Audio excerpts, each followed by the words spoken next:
वेगानं बदलत असलेल्या युगात कृत्रिम बुद्धिमत्ता अर्थातच एआयचा वापर सर्व क्षेत्रात होत आहे.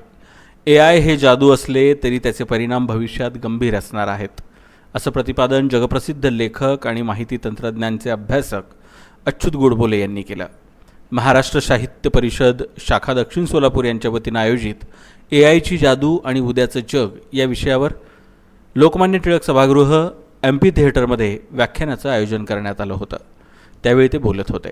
यावेळी सोलापूर ग्रामीण पोलीस दलाचे अप्पर पोलीस निरीक्षक प्रीतम यावलकर, अध्यक्षा रेणुका महागावकर, प्रशांत बडवे, प्राध्यापक दीपक देशपांडे, अमोल धाबळे, पृथा हलसगीकर, अविनाश महागावकर आदी मान्यवर यावेळी उपस्थित होते. या कार्यक्रमाचं सूत्रसंचालन जितेश कुलकर्णी यांनी केलं, तर आभार पृथा हलसगीकर यांनी मानले. या कार्यक्रमासाठी मसापचे प्रसिद्धी प्रमुख विनायक होटकर, अभय जोशी, प्रकाश मोकाशे आदींनी परिश्रम घेतले.